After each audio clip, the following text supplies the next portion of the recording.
sinusunod ang water baptism, mayroong distinct work and function sa buhay natin, ang pagiging Diyos ng Diyos na siya ay Father, Son, and Holy Spirit, upang sa ganon sa buhay natin, dito sa lupa, alam natin kung sino yung gumagalaw sa buhay natin. At ma-appreciate natin at mapupuri natin ang pagiging Diyos niya dahil hindi lang siya Ama na nagmahal sa atin, siya rin ay anak na nabayubay dun sa krus ng Kalbaryo na nagbayad ng kasalanan mo. And eventually, nung nabayaran ng kasalanan mo at tunay na ikaw ay naniwala na bayad ka na. Ulitin ko, tumingin kayong lahat dito, pati sa media, na nakikinig sa atin, lahat ng inyong kasalanan ay bayad na. Wala nang ipapako sa krus na Kristo. Hindi na mauulit yon. Kailanman, tandaan po nyo yon. Bayad na ang lahat. Ang kailangan lang ng ang tao, marinig niya na bayad na siya. Yun yung tinatawag na good news. Wala ka nang babayaran. You are fully paid. Sabi mo sa katabi, fully paid ka na. Fully paid ka na. Hello?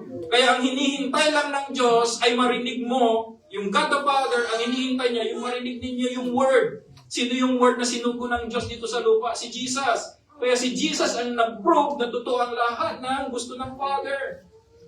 Kaya si Jesus, nung binayaran niya, you are fully paid, ito yung good news sa iyo. Nung narinig mo ang good news at naniwala ka, ulitin ko, dahil bayad ka na pala, wala ka nang babayaran, dahil binayaran na pala ng Panginoong Hesus, libre, libre pong binayaran ng Diyos. Pero sa Diyos, hindi yun madali. Kaya may mga question sa buhay, ba't ganun, Pastor? Bakit parang ang pumunta sa langit napakadali? Praise be to God, madali. Pero dati hindi. Yun yung pinag-usapan natin ng last 2 weeks ago. Dahil unfair, sino yung unfair sa Diyos na yung isang makasalanan ay babalik sa langit. Unfair yun.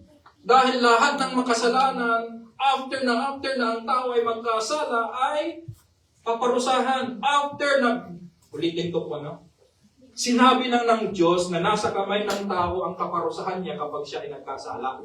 Nasaan daw ang kapangyarihan ng kanyang kaparusahan, ng kanyang punishment? Ibinigay ang susi at kapangyarihan sa tao. Kaya anong gagawin mo dito? Susunod ka ba o hindi? Sa gusto ng Diyos. Sinabi niya yun kay Adan. Ang ginawa ni Adan, sumuway siya. So ibig sabihin, sa pagsuway pa lamang ng ating ninuno, pinarusahan na niya yung kanyang sarili. Kaya sabi ng Diyos, anong ginawa mo? O diba? Nabasa niyo na ba ang Genesis chapter 2, 3? Anong ginawa mo? Ibinigay sa iyo yung kapangyarihan, niwala mo. Nagkasala siya sa Diyos. Ulitin ko, ang tawag sa kasalanan na yun ay transgression. Okay? Anong tawag sa kasalanan na yun? Transgression. Ang kasalanan ni Satanas sa langit ay iniquity, hindi transgression. Okay? Pinag-aralan natin ang iniquity. Okay? Kung ano ang iniquity, masaklap pa yun. Pero, ang kasalanan ni Adan ay transgression. Si Adan nung nilikha siya, wala siyang iniquity. Hindi niya alam ang kasalanan, hindi niya alam ang iniquity. Si Satanas ang mayroong iniquity. Ano yung iniquity? Kasalanan hindi mo pa ginagawa. Hindi pa nakikita. Pero nandito sa puso mo, may plano ka. Yun yung iniquity. Iniisip mo pa lang yung hindi mabuti. Ulitin ko, kamayin kayo. Ano daw ang iniquity? Kasalanang hindi mo pa ginagawa. Ito ay nasa isip mo pa lang, nag-iisip ka pa lang ng masama, nagkakasala ka na sa Diyos. Yun yung kasalanan ni Satanas. Ang kasalanan ni Adan ay hindi siya sumunod sa Diyos. Ang tawag doon ay transgression. So walang iniquity si Adan, ang meron siya ay pagsuway. Nagets natin? At lahat ng bagay na yon ay inayos ng Diyos. Kaya, praise be to God. Hopefully, yan yung naunawaan ninyo. Na yung beauty of ashes, ibig sabihin, we are supposed to be, babalik tayo sa lupa na walang kabuluhan. Pero ang sabi ng Diyos, the oldest gone, ano yon? Yung walang kabuluhan na buhay, the new has come. Yung bagong buhay ay dumating sa atin. At yung bagong buhay na yon, na meron ka bilang isang believer, ay gusto mong i-prove, gusto mong ipakita na ikaw ay totoo. Gusto nyo bang ipakita na kayo ay totoong believer? Sino ang gustong ipakita na sila ay tunay na believer? Ibig sabihin, ang pagsunod sa paglubog sa tubig na naunawaan mo na ikaw ay fully faith sa good news na binigay ng Diyos sa iyo na you are fully faith and you have heard that message and you believe that by your heart and you hope for it that you are saved and you are waiting that the hope ay mangyari sa buhay mo for eternity habang hindi mo pa siya nakikita. Kaya sabi ni Jesus Christ, mas mapalad nga sila na mga hindi nakakita sa akin. Pero kayo nakasama ko. So mas mapalad daw tayo, hindi natin nakasama si Jesus as a Savior. Hindi natin siya nakita na nabayubay sa cross. Ang sabi nila, nananampalataya sila kahit hindi nila ako nakita. Masigit ang kanilang pagpapala. Nakita niyo ba si Jesus? Kaya ang sabi ni Jesus, mas mapalad kayo, nananampalataya kayo kahit hindi niyo nakita. Yun yung klase ng pananampalataya hinahanap ng Diyos. At yung pananampalataya na yun na gusto mong i-prove, ang pinaka-ebidensya na ikaw ay tunay na mananampalataya ay yung pagsunod sa tubig. Ibig sabihin, tumigil na dito, you are not fake.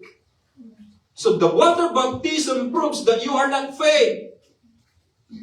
Kaya every believer that knows in their heart that they are genuinely following and believing in Christ, they have to go under baptism to prove to the world and to prove to Jesus Christ and to prove to the Father, to the angels and to the church and to all the people, even to the demons and Satan, that you are a genuine believer.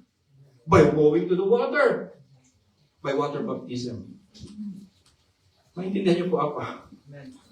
So if you are truly believer, the first step is to go to the water and declare that you are not fake.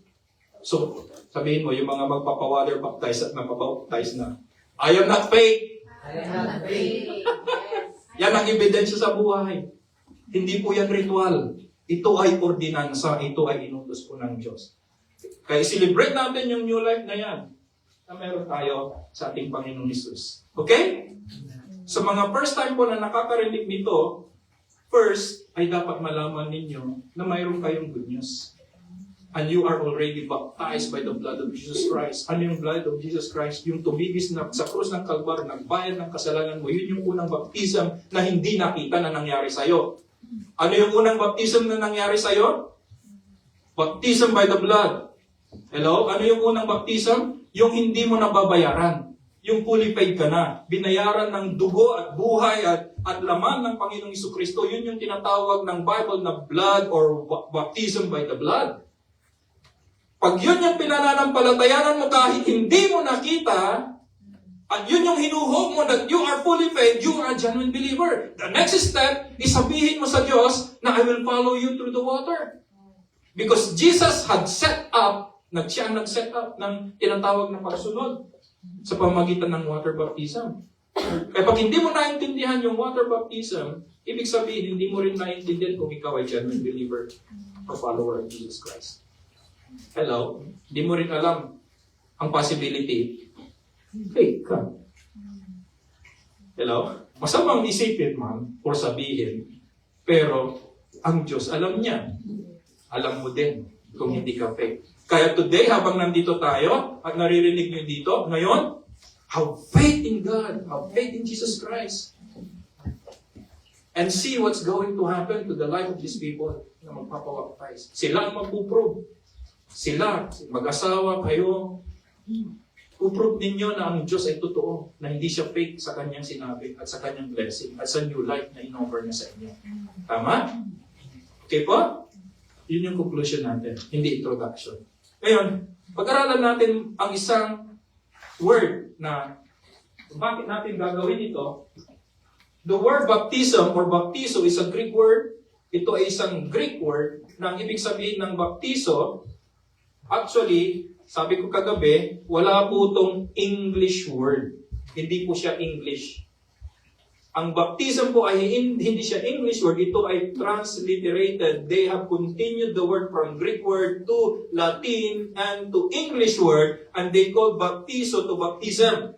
Because the original word of baptism or to baptize is immersion. Hello po? Yung pagsubog mo, immersion, asan ba? Wala ba dyan? Ito. Ang word na baptizo ay iyong paglubog or pag-immerse na kung saan ka nilubog, yun yung magiging itsura mo or yun yung magiging ikaw. Kunyari, sinong marunong mag-pickle? Mag-atsara ba? Pickle?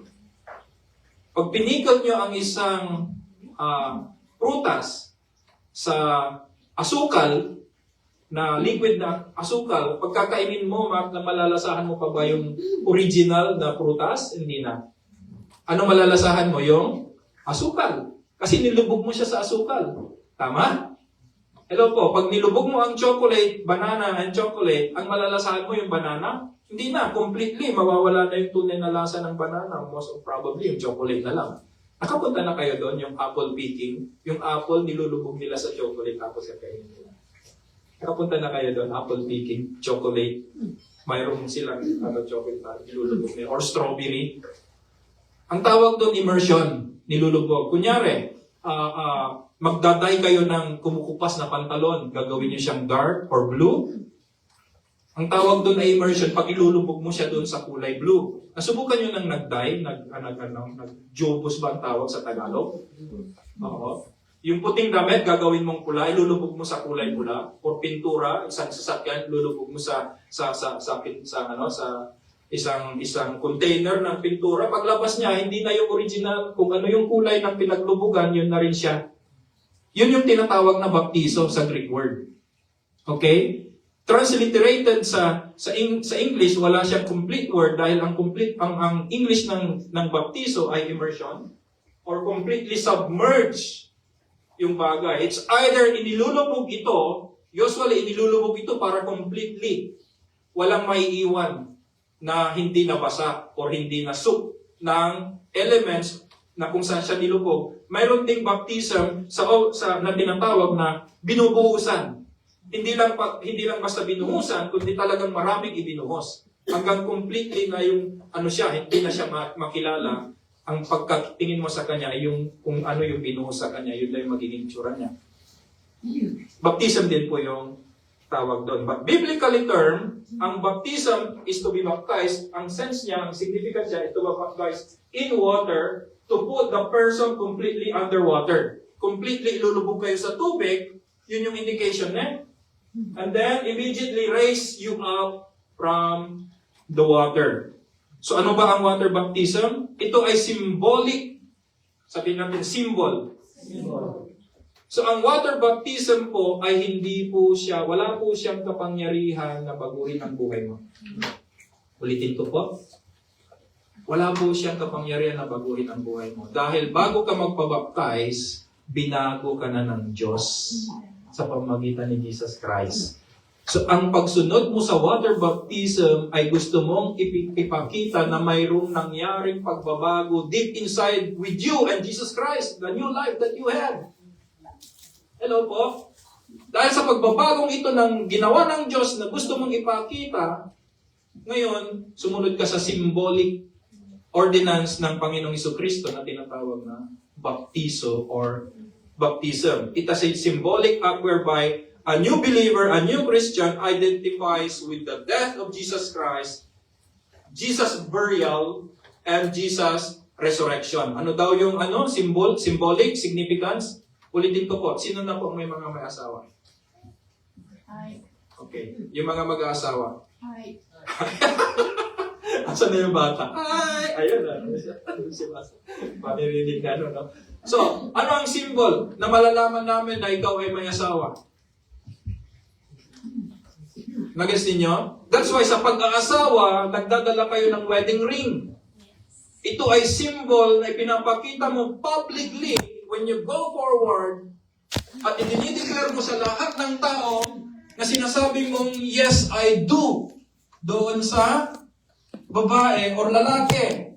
Nang ibig sabihin, sinasabi mo sa sanlibutan na nakakikita sa'yo na mas gwapo pa sa asawa mo at mas mayaman pa sa asawa mo at mas maganda pa sa asawa mo. Sa sanlibutan, ipinapakita mo sa kanila na sinasabi mong, I don't sa kanila. Kasi sinasabi mo dito sa pinapakasalan mo na I do. So sa sanlibutan, sinasabi mo I don't. Kaya sino man pa ang humabol sa'yo, I don't na ang sagot mo sa kanila kasi nag-I do ka na sa isang tao. At para malaman nila na ikaw ay mayroong I do at sila ay I don't, pakita mo lang. Kapag sinusuyo ka, ang ganda mo. Alam mo, parang gusto kita. Pwede ka bang ligawan? Sabi mo lang. O, diba? Naunawaan niyo po yun? I don't. Taken. Diba? And that's the symbol of water baptism. Ano pang pwede ninyong pananampalatayanan na gustong pumasok sa inyo, sasabihin nyo sa kanila para kayong wedding? Wala na, kasal na ako kay Kristo. Ang pananampalataya ko, sa Kanya na ako nag-commit ng buhay ko. Siya na ang susundin ko. Siya na ang love of my life. Yun yung symbol na gusto mong ipakita ngayon sa water baptism. Naunawaan niyo po ba yun? Hello po, naunawaan niyo po yun? So it's a public declaration of your repentance and faith. Nag-repent ka na and faith na mayroon ka ng faith kay Jesus Christ. Ibig sabihin, bago ka ilubog sa tubig, mayroon ka ng forgiveness of sin. Nangyari na pinatawad ka na ng Diyos. Alam mo na pinayagan ka na ng Diyos at mayroon ka ng inaasahan sa Kanya sa pamamagitan ni Jesus Christ. Pangatlo, it means also your way of giving testimony to the inward spiritual work of God na mayroong ginawa na ang Diyos sa buhay mo. Naranasan mo na ang bagong buhay. Nag-work out na yung bagong buhay na meron ka. That's why gusto mong ipakita na mayroong nangyayari bagong buhay. Ito yung buhay na kaaya-aya sa harapan ng Diyos. Amen. Okay? Naunawan po natin yun? Yes. At ang sabi niya, ito ay tinatawag na transform life or the process of transformation of new life that you receive from heaven given by the Holy Spirit. Tumingin kayo mabuti. Isinilang kayo sa makasalanan ng sanlibutan, tayong lahat pala, hindi lang kayo. Namuhay tayo sa sistema ng sanlibutan, so alam na alam natin yung sanlibutan. Kaya hindi natin pumupunta sa isang eskwelahan na pag-aaralan natin or Sunday school or church kung paano natin pag-aralan, kung paano mamuhay sa sanlibutan. Alam na natin ang galaw sa sanlibutan. Ini-enjoy na nga natin eh. Walang college degree para pag-aralan mo kung paano mamuhay sa kasalanan. Tama, mali. Pero bakit pinag-aaralan natin ang new life na meron tayo na hindi sa sanlibutan, kundi buhay makalangit? That's why, if you rephrase yung prayer ni Jesus Christ, Our Father who art in heaven, Thy kingdom come, Thy will be done on earth as it is in heaven. Thus, you should pray, sabi ni Jesus Christ. Ano daw yon? Na mangyari ang buhay na hindi mo pa alam na nangyari, na hindi pa nangyari sa buhay mo dito sa makasalanang sanlibutan. Ipag-pray mo sa Father, sabi ni Jesus, na mangyari sa iyo ang buhay makalangit habang ikaw ay tumutungtong sa pamumuhay dito sa makasalanang sanlibutan. Pwede ba yon? Yes, pwedeng mangyari yon. Kaya binigay sa atin yung word na panalangin. Sabi doon, manalangin tayo na mangyari sa atin ang buhay makalangit. Dito sa lupa, ng isang uri ng pamumuhay na tayo ay nasa langit. Yun yung work ng Diyos na pwedeng mangyari sa iyo. Ang tawag doon ay continuous transition or transformation ng bagong buhay na meron ka. Pinipili mo yun every day. Ulitin ko na. Dapat pilit mong pinipili. Pilitin mo ang sarili mo. Mayroon ka ng kapangyarihan na mamuhay ng may kabanalan dahil nasa iyo na ang Espiritong Banal. Wala nang nag-uudyok sa iyo na gumawa ng kasalanan. Nung ikaw ay nanampalataya, inalis ng Diyos ang kasalanan, fully paid ka na. Wala na yon. So bakit ka pa nakakagawa ng kasalanan? Nakakapag-disobey ka pa rin, nag-iisip ka pa rin ng hindi maganda. Kasi, nabuhay ka ng matagal doon, sanay ka doon, hindi mo pa nakalimutan ang mga buhay na ganon. Kaya habang sometimes nagagawa mo pa rin yung mga bagay na ayaw mo, katulad ni Apostol Pablo, sabi ni Apostol Pablo, siya yung unang nagsabi, gusto kong buhay pero hindi ko magawa. Siya yung unang nagsabi noon, hindi kayo. Ang nagagawa ko ay yung ayaw ko. Pero yung ayaw kong gawin, yun yung nais kong gawin, pero hindi ko magawa. Sabi ni Apostol Pablo. Hello? Kaya, bakit niya sinasabi yun? Dahil yung ating kaluluwa, yung ating katawang lupa, ay hindi pa siya nabuborn again. Ang meron ka lang ay bagong buhay na born again. Yun yung spiritual work of God na gusto mong ipakita, na gusto mong sundin at ipamuhay, kaya ka magpapabautismo. Romans chapter 8, ang sabi niya, and the Spirit of Him who raised Jesus from the dead, who lives in you, who has raised Christ from the dead, will also give life to your mortal body through His Spirit who lives in you. Hello, tumingin po kayo mabuti. Ano po ang sinasabi dito?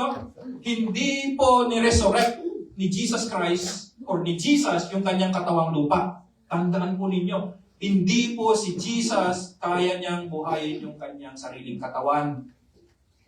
Basahin ninyo mabuti ang sinasabi ng Biblia. Ang nagbigay buhay doon sa nabayubay sa krus na katawang lupa ng Panginoong Hesus ay yung Espiritu Santo. Hello? Kaya totally naranasan ni Jesus Christ ang kamatayan. Bakit? Kasi ang sabi ng Book of Hebrews, pag walang kamatayan, pag walang pagbubo ng dugo, pag hindi namatay, walang kapatawaran sa kasalanan. So kailangan talagang may yung tao mamatay siya sa kanyang kasalanan. Hello? Kaya lahat tayo na nagkasala, ang parusa sa atin ay mamatay sa kasalanan. Pero si Jesus, ang ginawa niya, namatay siya sa kasalanan. Totally, naranasan niya yung mararanasan natin. Yung naranasan ng mga yumaong mahal natin sa buhay, ganun din yung naranasan ni Jesus Christ. Na kahit sipain mo sa kabaong, hindi yung gaganti. Kahit mura-murahin mo dahil ang laki ng utang iniwanan ka doon sa kabaong, wala nang magagawa. Naranasan ni Jesus Christ yung tunay na kamatayan. At hindi ni-resurrect ni Jesus Christ yung buhay niya. Bakit? Kasi yung katawang lupa, totally namatay. Kasi pag walang kamatayan, walang kabayaran na kasalanan. So, paano na-resurrect si Jesus Christ? Hindi mo may bago ang Holy Spirit, walang katawang lupa, ang Spirit. Nagets nyo? Kaya kinailangan ni Holy Spirit, si Mama Mary, na gumawa ng katawang lupa at mayroong dugo. Kasi ang requirements ng Diyos, ang magbabayad sa kasalanan ng tao ay tao rin. Ano ba ang tao? Flesh and blood. So kailangan na ang flesh and blood na nagkasala sa Diyos ay magkaroon din ng flesh and blood na magbayad nito. At ang ginawa ng Diyos, tumawag siya kay Mama Mary, long distance from heaven, gawan mo ako ng katawang lupa. Kasi, yung Espiritu, pag dumating siya, wala siyang katawang lupa, hindi rin mapupulfill. Hello? Pinaparaphrase ko lang sa paradigm shift ng inyong isip. Para maintindihan ninyo, maintindihan natin lahat na kailangan na ang Diyos magkaroon ng katawang lupa. At yun yung nabayubay sa krus at yun yung namatay. Na nung namatay ito, sabi dito, ay ang katawang lupa ng Panginoong Hesus namatay ay muling binuhay ng Diyos sa pamamagitan ng Espiritu Santo. Anong ibig sabihin nito? Yung inyong kamatayan din, kung mararanasan natin yung kamatayan, ito yung ini-expect natin, ito yung hope natin, that He who raised Jesus from the dead, who raised Jesus from the dead? See? Holy Spirit. Who raised Jesus from the dead? See? Holy Spirit. Sino ang bumuhay kay Jesus ulit? See? Yung banal na Espiritu. Hello? Yung Espiritu ng Diyos. Yung banal na Espiritu na yon na nagbuhay sa ating Panginoong Jesucristo na nakita ng unang mga tao na 40 people, kasama yung 12, at 150 people na nakasama nilang kumakain si Jesus Christ na siya ay muling nabuhay, at 120 or 500 people and then naging 120 na followers bago siya umakyat sa langit, kitang-kita nila na yung pinapos sa cross, buhay. Hello? Nung buhay yon, ang nagbigay buhay doon, ang sinasabi ni Apostol Pablo, ito pa ng Espiritu. Ganon din ang mangyayari sa iyo. Kaya pinakita ng Panginoong Jesucristo na may pag-asa ka. Sa yung mortal bodies, yung mga mamamatay mong katawan. Pero hindi na katawang lupa ang tatanggapin mo. Bakit? Gawa sa lupa, babalik sa... Kaya ang sabi ni Jesus Christ, sa pag-akyat niya sa langit, maggagawa ako ng inyong titirahan. Ano yun? Gawang langit. Pag-akyat ko sa langit, ang sabi niya, gagawa ako ng titirahan ninyo. Ano yung titirahan mo daw? Gawang langit. Makalangit. Sabihin natin, makalangit na katawan. Magiging immortal body yun. Hindi na siya mortal. Immortal na siya, hindi na siya namamatay. Bakit? Kasi ang titirahan mo na hindi na lupa. Kaya ang kailangan mo ay hindi makalupang katawan, kundi Hello? Yun ba inaasahan ninyo? Dapat yun yung hope mo, kaya ka magpapabaptize. Hello? Bahagi yun na genuine believer ka. Yun yung inaasahan mo, kaya ka naniwala na may pag-asa ka kay Kristo. Tama? Sabi dito, all of us who have been baptized into Christ, ibig sabihin lahat ng nanampalataya sa ating Panginoong Jesucristo, were baptized into His death. So, yung kamatayan ng ating Panginoong Jesucristo na binayaran niya ang lahat ng kasalanan, na namatay siya, ikinamatay niya yung kasalanan mo, hindi siya namatay, wala namang kasalanan si Jesus Christ. Ibig sabihin yung kasalanan mo ang kinamatayan niya. Hello? Ibig sabihin, nung nanampalataya ka, yung kasalanan mo, namatay na rin doon sa kamatayan ni Jesus Christ. Isinama ni Jesus Christ yung kamatayan mo. Kaya hindi ka na mamamatay pag ikaw ay na kay Jesus Christ. Hello? Yun po yung pinapangako sa atin. Saan ka pa? Di ba? Mayroon bang nangako na paniniwala na magbibigay sa iyo ng bagong buhay? At hindi na mamamatay? May nagbigay ba? Name it. Kahit mag-name ako ngayon. Lahat sila namatay at hindi na muling nabuhay. Kaya kakaiba yung pananampalataya mo. Bakit? May mga testigo. May mga witnesses. Kaya sabi ni Jesus Christ, mapalad sila. Kahit hindi nila ako nakita na namatay at muling nabuhay. Nananampalataya sila. Kaya tignan mo yung katabi mo. Nananampalataya yan. Kaya mapalad ka. Sinasabi ko sa iyo, mula ngayon, tandaan mo, sa paglabas mo sa simbahan na ito, nagpala ka. Amen? So sabi dito, we have therefore been buried with Him through baptism into death, so that just as Christ was raised from the dead through the glory and power of the Father, we too might walk habitually in the newness of life, abandoning our old lives or our old ways. Anong ibig sabihin? Ipinapakita natin sa baptism na ito na yung paglubog sa tubig ay paglilibing ng ating namatay na buhay sa kasalanan na binayaran na ng Panginoong Jesucristo. Malinaw po ba? Ulitin ko po. Illegal sa anumang bansa, ulitin ko, tumingin kayo mabuti. Illegal sa anumang bansa na ang isang patay na tao ay iwanan mong hindi inililibing. Illegal po yun. Kaya lahat ng namamatay, kahit nga hayop, nililibing eh. Illegal po yun. Hindi pwedeng ganun. Naintindihan? Kaya lahat ng namamatay, kailangan kahit dito sa lupa, walang dapat na ang isang bangkay or ang isang corpse ay hindi nililibing. Bawal po yun. Naunawaan ninyo? Kaya kung ikaw ay patay na sa kasalanan, tumingin kayo mabuti. Dahil nanampalataya ka kay Kristo, patay ka na sa kasalanan, bawal na ang kamatayan mo ay hindi nililibing. Hello? Kaya ang baptism mo ay paglilibing ng iyong dating buhay makasalanan. Unawaan natin? That's why you know that you are genuine believer and follower of Christ. Because of this faith. Ano yung faith? Salita ng Diyos na iyong naririnig na pinananampalatayanan. Ano daw ang pananampalataya? Salita ng Diyos. Ano daw ang pananampalataya? Salita ng Diyos. Hindi salita ni pastor. Hindi salita ng mga sinuman na kinikilala, kundi salita ng Diyos lang. Doon nabubuo yung tunay ng pananampalataya. Hello? Anong sabi ng Diyos? Kailangang ilibing ang namatay na dating makasalanan. At yung gagawin mo dito ay isang uri ng paglilibing. Tanong, willing ka ba na ilibing mo na yung namatay mong dating buhay? Yes. Tandaan mo, babaho yan kapatid kapag hindi mo ililibing. Anong tao? Anong sisingaw ng Tagalog? Mangangamoy? Ano yung mayroon pang term na masangsang? Ano ba ang tawag dito? Yung masangsang na amoy, parang amoy patay. Kaya maraming pumupunta sa church, amoy patay. O, di ba? Natawa kayo. Right. Totoo po yun. Right. Hindi pa nalilibing yung kanilang yung kanilang buhay, dating buhay sa makasalanan. And that's biblical term. Gustong baguhin ng Diyos, ang tawag doon ay repentance. Gustong baguhin ng Diyos, ma-transform ang ating isip at sumunod tayo sa salita ng Diyos dahil gusto ng Diyos, thy kingdom come, thy will be done, mangyari kung ano ang uri ng pamumuhay sa langit, dito sa lupa.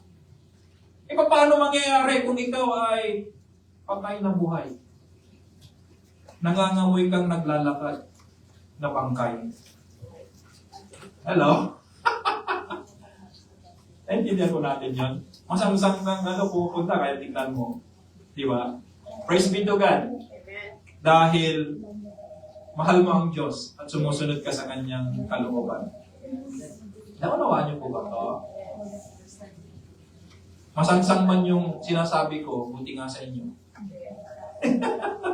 At kayo ay unti-unting nagkakaroon ng kaisipang bago mula sa salita ng Diyos. Ano daw ang salita ng Diyos? Bumubuo ito ng pananampalataya. Nag-uumpisa ito ng pananampalataya. Ano daw ang salita ng Diyos? Kahit masangsang siyang pakinggan at parang hindi ka panipaniwala, parang ang hirap tanggapin, salita pa rin ng Diyos. Ano ito? Ang salita ng Diyos ang siyang bumubuo ng pananampalataya mo. Kung may pananampalataya ka, tinutulungan kang mag-grow at magbuha yung pananampalataya. Galatians chapter 3, ang sabi pa nga, for all of you who were baptized into Christ, yung pananampalataya na yun, baptized na kayo, you are already forgiven, in the spiritual union with Christ and the anointed Messiah, you clothe yourself with Christ. Ang isuot mo na ngayon, yung pagiging anak ng Diyos. Sino ba si Christ? Anak ng Diyos. Sino ba si Christ? Anak ng Diyos. Sabihin mo, anak ng Diyos. Sino si Christ? Sino si Christ? Kaya iyon daw ang gamitin mong uri ng pamumuhay, yung pagiging anak ng Diyos, hindi yung umasta ka na parang kang hindi banal. Kaya mo na yun. Dahil ang tinuring ka ng anak ng Diyos. Kailangan ka lang naturuan ng Diyos kung paano mamuhay sa pagiging Diyos ng Diyos. Kaya masasabi mo, ganyan ba ang mga magulang mo? Bakit? Yung uri ng pamumuhay mo kasi, doon nakikita kung sino anak ka galing. Hello? Kung ipinanganak ka sa Diyos, dapat dito sa lupa, hello po, maka-Diyos ang uri ng iyong isip. Banal ang lumalabas sa bibig mo. Hindi parang, ganun. Hindi. Masarap pakinggan at nangangamoy na, di ba? Mabahong mga sinasabi. Alam niyo yun, hindi ba lang sa Diyos? Pag mula ngayon, hindi na dapat yun. Hello po. Dahil ang sabi dito, isuot nyo na ang pagiging anak ng Diyos. So yung gagawin po ninyo is an act of obedience dito sa water baptism na ito ay isang pagsunod kay Jesucristo. It's your act of obedience, pagsunod kay Jesucristo. Na inutos niya na lahat tayo ay mabautisma. Matthew chapter 28, 17 to 20, or actually 18 to 20, ang sabi niya, go you therefore and make disciples to all nations, baptize them in the name of the Father, the Son, and the Holy Spirit. Everybody say, baptize them. Baptize them. In the name of the Father, the Son, and the Holy Spirit. In the name of the Father. But before or after you are baptized, ang sabi dito, make disciple. Pakinggan niyo mabuti. Maraming nagpabaptize, pero hindi sila naging disciple. When you follow water baptism, you should commit yourself to the discipleship training of the newness of life, the life of Jesus Christ. Kailangan turuan kayo kung paano mamuhay. So maraming nagpabaptize, hindi sila nag-commit ng discipleship. Ang requirements ng baptism ay alam mong mag-commit ka for discipleship. Yan yung nakakalimutan ng iglesia, ng mga church, ng mga pastor, ng mga administrator ng simbahan, ng mga teachers ng Word of God. that when you go to a water baptism in obedience and yielding your life to Jesus Christ, you should commit yourself into disciple. Hindi po mababago ang buhay mo after na ahunin ka dito sa lupa. Kailangan mo ng discipleship, kapatid. Naniniwala ba kayo doon? Hello po. Pag mula ngayon, wala na, magpapadisciple ka na. Okay lang ba yun? Sinabi ko yun sa inyo kagabi, kaya kung aatras ka, ayaw mong padisciple, at yung mga nagpabautismo na ayaw magpa-disciple, nawawalan ng tunay na symbolic significance ang inyong buhay kung hindi po kayo nagpapadisciple. Wala, iminay ang inyong pagpunta sa simbahan kung hindi po kayo nagpapadisciple. Gaano man kagagaling magturo ng salita ng Diyos, gaano ka magkumanta sa harap ng simbahan, kung hindi ka nag-undergo ng discipleship kahit nagpabautismo ka, walang significance ang iyong water baptism. Ba't ka pa nag-water baptism? Kung hindi ka magkakomit sa discipleship at ayaw mo magpaturo sa katuruan ng Panginoong Jesucristo, you should not be water baptized. Hello? Yan ang nangyayari sa maraming church. Kaya walang pagbabago ang church. Naintindihan natin? So yung water baptism nyo, when you obey Jesus Christ into that water baptism, your identity and declaration of your faith is in Lord Jesus Christ. You are already identified. Sabihin natin ID. Ang ID, pag nagpapapicture kayo, hindi yung kamay ninyo ang pinapakita ninyo para ipakita ninyo na ito yung ID ko. Tama? Hindi yung paa ninyo, hindi yung likod ninyo. Ano ang pinapapicture ninyo pag magpapagawa kayo ng ID? Mukha. Di ba? Ibig sabihin, kapag ikaw ay nagpabautismo, dinideclare mo na ang mukha mo na ipinapakita ay hindi na ikaw, kundi si Jesus Christ. Kaya huwag kang umasta yung dati mong ugali at kagagawin ng pamumuhay. Kasi yung ID mo sa langit, ang tinitingnan ng Diyos sa iyo at inahanap ng Diyos ay yung pagiging tunay na anak ng Diyos. At ito'y ating identity sa pamamagitan ni Jesus Christ. Naintindihan niyo po yun? Hindi na yung ikaw. That's why you have to cover yourself with Christ. Sabi doon, mag-cloth kayo, cover natin. Para lahat cover tayo ni Jesus Christ. Na lahat na makikita sa atin ay yung tunay na anak ng Diyos, yung Son of God, yung beloved Son of God, yung only begotten Son of God. Hello po. Ano pa? Last part is yung belonging natin. So after you are baptized, one of the thing that will happen, dinideclare mo that you belong to the Church of Christ. Hindi lamang yung dito sa Agape Baptist Church, dito lang sa local church, kundi sa buong mundo. You belong to a family of God sa buong mundo by going to water baptism. Okay? And lastly, bakit kayo nagpapabautismo at hindi na bautismo ng tinatawag na paglilinis ng kasalanan? Ito yung isang gusto kong i-clear up, 5 minutes, no? Bago po tayo magpalubog. Okay? 5 minutes po. Sabi dito ni Jesus Christ, sabi ni Apostol Juan kasi, bakit ka nagpapabautismo, Apostol Juan? Sabi ni John the Baptist, sabi niya, bakit ka magpapabautismo sa akin? Dapat ikaw ang magbautismo sa akin kasi mas matuwid ka kaysa sa akin, Jesus. Sabi ni Juan Bautista, magpinsan po yung dalawa. Relatives po sila. Pero kilala ni John the Baptist na mas matuwid ang uri ng pamumuhay ni Jesus Christ kaysa sa kanya kahit na propeta si John the Baptist. Kaya nung lumapit si Jesus Christ sa kanya at sabihin niya, Juan Bautista, bautismahan mo ako sa tubig ng Jordan. Ang sabi ni Juan Bautista, hindi pwede, ikaw dapat magbautismo sa akin. Pero anong sabi ni Jesus Christ sa kanya? Hindi, gawin natin ito. Nakasulat, tinatagalog ko lang. Anong sabi ni Jesus Christ?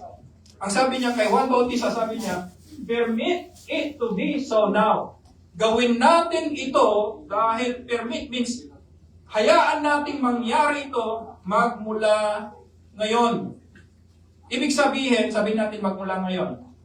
Dahil siya yung kauna-unahang babautismuhan ng bautismong yun, ng bautismong tatanggapin ng taong ito ay bautismo ng isang matuwid na anak ng Diyos. Ulitin ko po. Nanawaan niyo yan. Ang bautismo po ni Jesus Christ ay bautismo ng isang matuwid na anak ng Diyos. Ulitin ko. Pwede umakyat dito. Umakyat ako po dito. Isa sa pinaka dapat nating malaman, no? Sabi po dito, hayaan natin na ito yung kalooban ng Diyos na magmula ngayon, sabi ni Jesus Christ, nung sinabi niya kay Juan Bautista, dahil si Juan Bautista ay nagbabautismo para i-prepare ang mga tao sa kanilang forgiveness of sin. So pag dumating yung Misaya, in case dumating yung Misaya, itong mga nagpabautismo na kay Juan Bautista, pag dumating yung Misaya, automatically yung kanilang kasalanan ay patatawarin na ng Diyos. Yun yung bautismong tinanggap ng marami kay Juan Bautista. Hello po? Pero nung dumating si Jesus Christ, nung magpapabautismo na siya, hindi para bautismohan at i-prepare si Jesus Christ para patawarin siya sa kasalanan dahil si Jesus Christ walang kasalanan, matuwid siya sa harapan ng Diyos. Tama, mali? Pero siya yung ginamit ng Diyos na mag-baptize, na mag-prepare ng daan. Number one reason is hindi darating ang Messiah kung walang nag-prepare.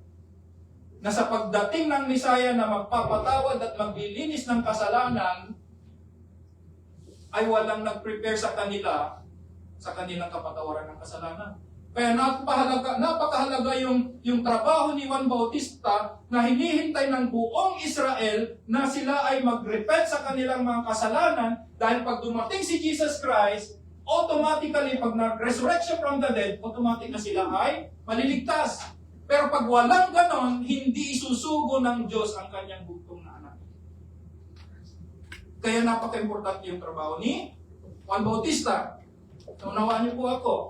Yung bautismo na yon, kinancel na ni Jesus Christ nung siya ay magpapabautismo. Naging invalid na yon, tinanggal nila ni Jesus Christ. Kasi ang sabi niya, magmula ngayon. Ibig sabihin, mula ngayon, yung bautismo din mo dito, hanggang ngayon na lang yun. Sa susunod ng bautismo, itong bautismo ko, ito na ang bautismong mangyayari mula ngayon, yung bautismo ni Jesus Christ. Yung bautismo mo ay hindi na gagawin. Naintindihan niyo po yun? Pinapaliwanag ko pong mabuti. Hello po. So itong bautismo ni Jesus Christ, ang sabi niya, for thus it is fitting, it is righteous, it is good in the sight of the Father, ano daw? For us to fulfill all righteousness. Para tuparin natin ang lahat ng katuwiran. Anong katuwiran yun? Na ang Diyos, ang nais niya ay kabanalan at katuwiran. So ang babautismuhan mula ngayon ay yung mga righteous. Para unti-unti sa umpisa ng bautismo ninyo, ay uumpisahan ninyo na mapulfill ninyo ang paggawa ng mabuti at matuwid. Hindi na yung naghihintay kayo ng tinatawag na forgiveness. Kundi yung lahat mula kay Jesus Christ ng bautismong susundin natin mula ngayon, itong buhay ninyo, this is your first step into the world that you are going to fulfill all righteousness that you have received in Jesus Christ. Unawaan po niyo yan. Yun po yung totoong baptism. Hello? Kaya yung baptism ni Juan Bautista hindi na ginagawa ng church. At hindi pinapaliwanag sa maraming church. Ito pala yung dapat natin makikita. It's fitting unto the Father na banal na Ama na ang lahat ng bautismuhan ay mayroong tunay na righteousness. Ano yung righteousness na yun? Sabi doon sa binasa natin, ano yung binasa natin kanina? Saan natin na-obtain? Sabi niya, isinuot na natin ang katuwiran ni Jesucristo. Iyon ang isuot natin, yung katuwiran ni Kristo sa ating mga ugali at pinapahalagahan sa buhay. Yun yung isuot na natin mula ngayon. Ano yun? Yung katuwiran at kabanalan ni Kristo. Ibig sabihin, naranasan mo na yun. Bago ka bautismuhan, meron ka ng katuwiran dahil nanampalataya ka kay Jesus Christ. Kaya yung baptism mo ay hindi para linisin ka sa kasalanan mo. Kundi nilinis ka na ng Diyos sa cross ng Kalbaryo dahil nagkaroon ka na ng pananampalataya inside your heart. Kaya dapat alam mo na genuine believer ka bago ka lumusong sa tubig, sa bautismo. Kaya nga sinabi ko, symbol lang na ikaw ay totoong genuine at hindi ka fake. Nanawaan po natin. Kaya muli, tatawagin ko po yung mga mga bautismo. Ano? Dito po kayo sa harap.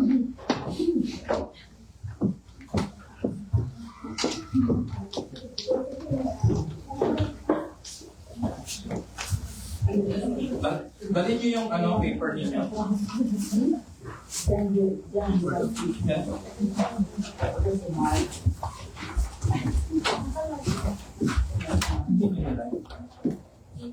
Oh. Yung paper niyo. Dito po kayo sa harap na natin. This is your baptismal confession. Dito po kayo sa harap po kayo sa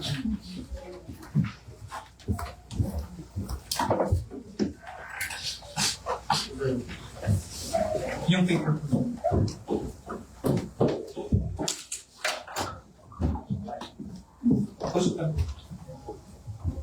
So sila po yung candidates for baptism today at nagbuhok po ako na in the continuation of session, actually I have 5 sessions at hindi ko na tinapos na. Pero yung pinakabuod ng hulugan ng bautismo ay sila po yung tunay na ipaliwanag po natin sa kanila. And hopefully naintindihan nyo rin para sa susunod po, yung mga hindi rin pa naintindihan po ay papaliwanag po. So nag-intuto po yung kasi pwede pang mag-back up. Kung hindi mo isusuot ang kabanalan ni Jesus, hindi ka mabubuhay sa katuwiran na ito. Kung yun that righteousness, hindi ka pong umatras. Diba? Pwede pa pong umatras, mga kapatid. Ano ba? Wala nga natrasan? Lahat po ng sumunod kay si Kristo pinako sa krus. Tatakot sila eh. Lahat po ng sumunod kay Kristo sa kadalasan sa kanila ay naging martir. Kasama ka din? Okay, so ito yung kanilang baptismal confession at ito ay ipapangako niya sa atin sa publicly. They will declare their confession and they will read together with me. So raise your right hand. Okay, sabihin natin yung pangalan natin. State your name. Hindi ko lang, ulitin natin, lakas natin, no? State your name. Pangalan ninyo. Hereby confess my willing submission to the divinely appointed ordinance, my glad and willful obedience to the command of my Lord and Savior Jesus Christ. In this manner, I show my identification with Him. The one who bore my sins, took my place, died in my stead,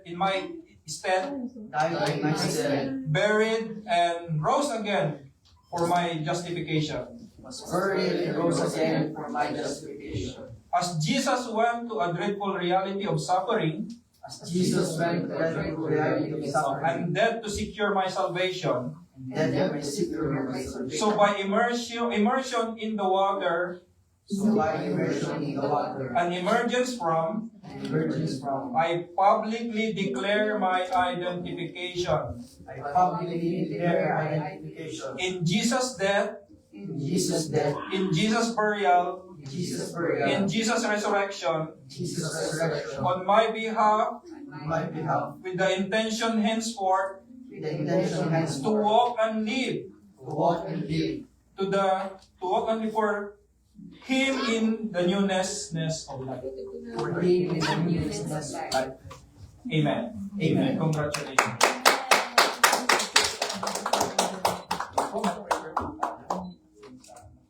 Lahat po tayo ay pwede pong tumayo at mag-witness po. Mamaya na.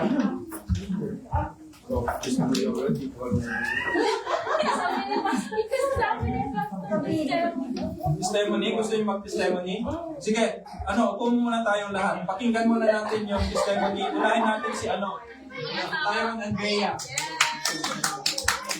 Pakinggan muna natin. siya nag-decide. Dito kayo sa akin. Kailangan nyo na mic. Ito may mic. Tayo mag-prayer.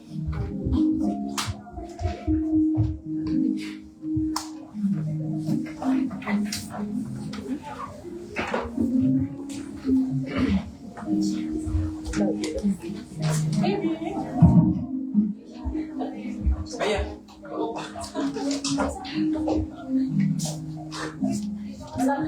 Abot ka na lang daw. Abot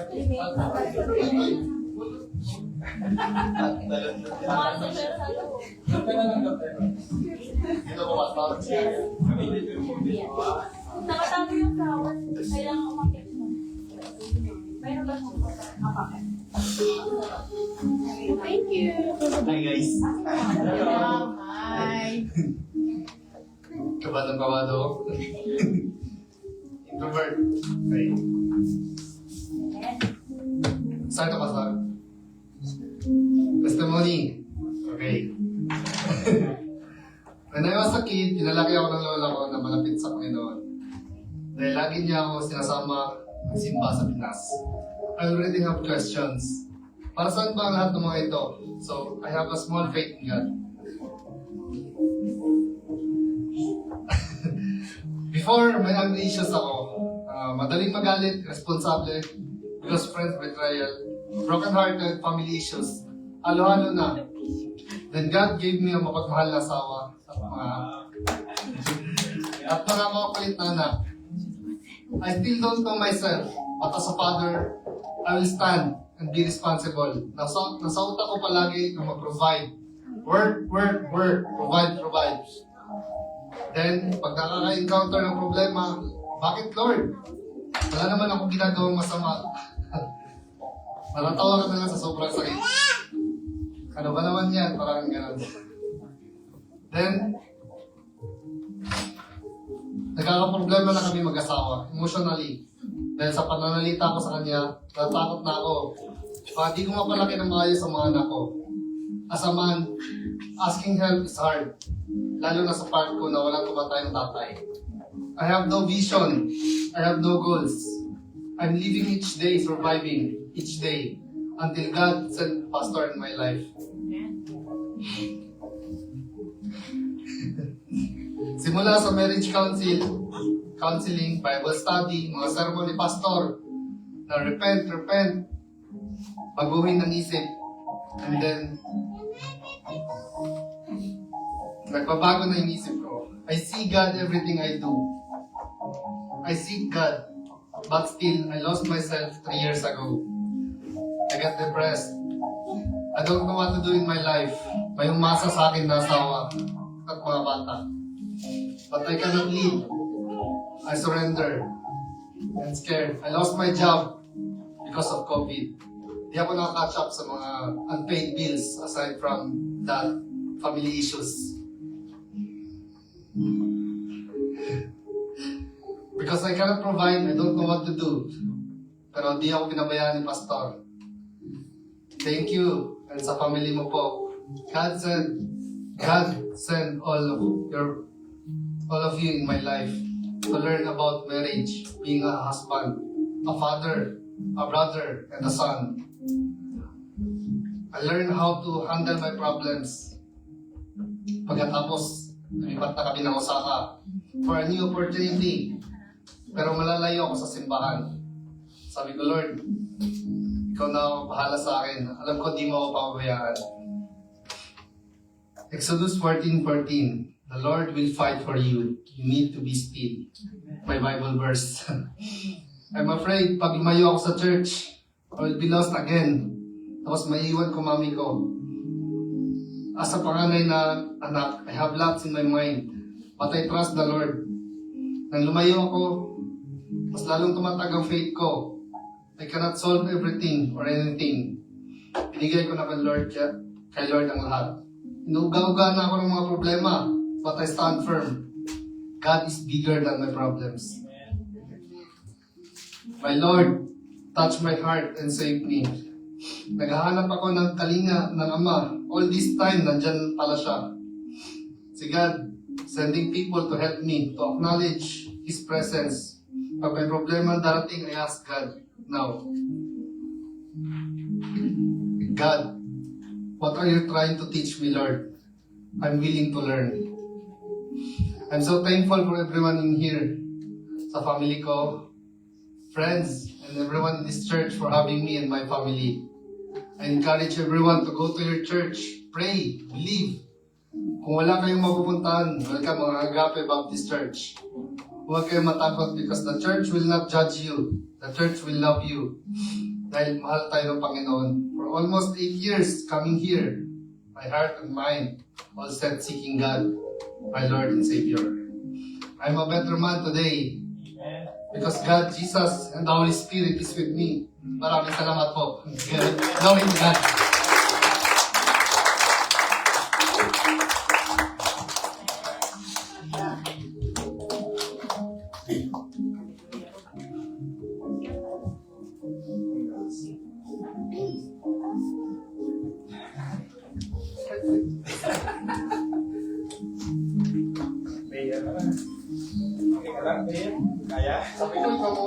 Okay, susunod naman po si Bea, ang kanyang mabuting asawa. Take your time lang po.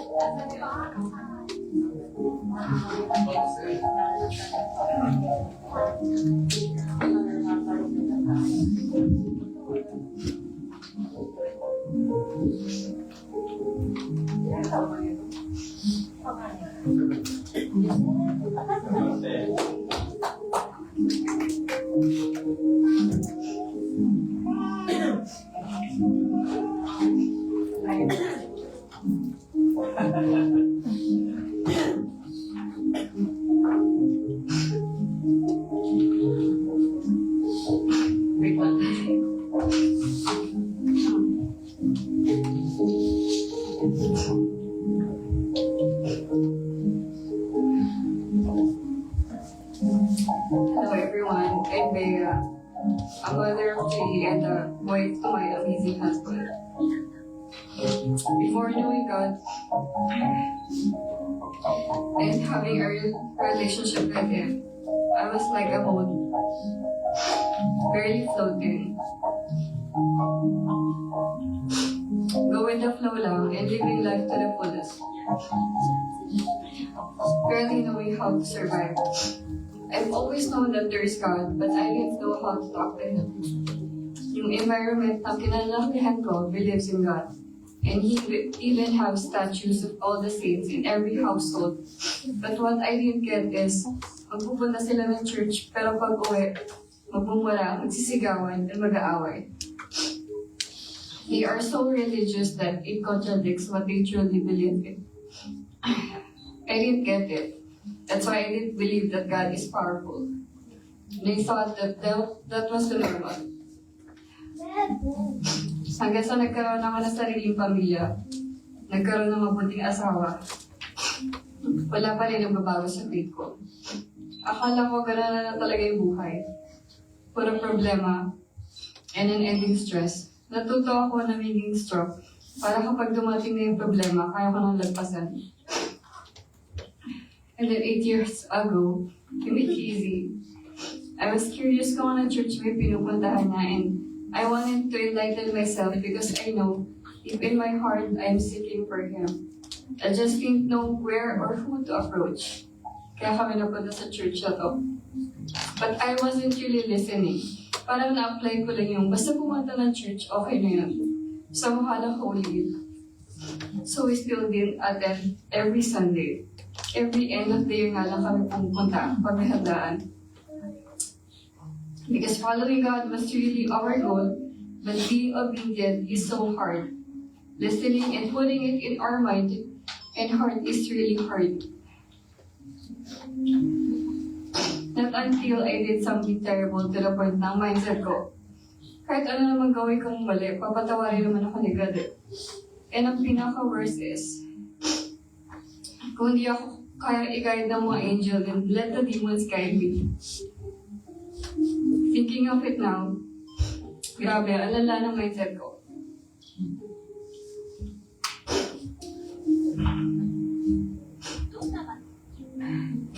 But my husband didn't stop praying for me. He prayed so hard, seeking Lord amidst of all that is happening.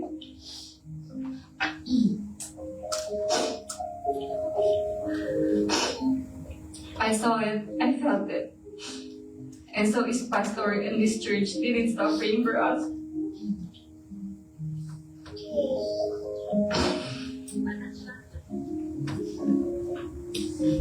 Always looking out for us, making time for us. But I still refuse to believe how powerful God is. And then I hit my rock bottom. I felt everything I do is so hard, it's so heavy. And then one morning, I decided to really pray to God. I told God, Lord, if it's not your will, please remove the desire from my heart to want it.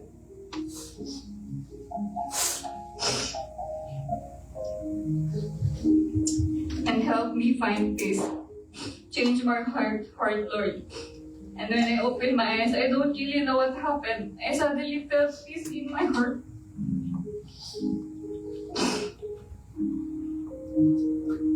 All I know is God did it. And now here I am, surrendering all to God and accepting Him as my Savior. I developed a hunger for God's Word and fell in love with Him. I didn't know na hindi ko naman pala dapat pasanin lahat ng problema. All I need to do is give it to Him, have a real relationship with Him. Be obedient. Lahat pala ng pagdadaanan natin sa buhay na kasulat na sa Bible. We just have to read it and really understand it because Bible's acronym is Basic Information Before Living on Earth. And you know, it also acts as our manual in life. Yung buhay pala natin is my purpose and it was already designed by God long before we were born. And once you let the Holy Spirit get to you, you will never keep quiet about God and how good and amazing our God is. And now, whenever we face struggles, we ask, Lord, what are you teaching us? What are you preparing me? And now, in this life, I will always keep my war verse. Psalm 46:10. Be still and know that I am God. And I declare today that Jesus is my Lord and Savior, and He is risen.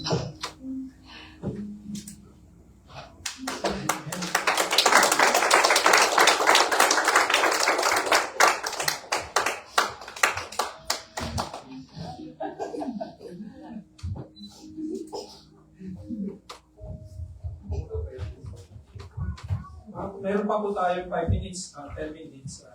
Para gusto nyo pa mag-testimony. Louis, you are stay with us.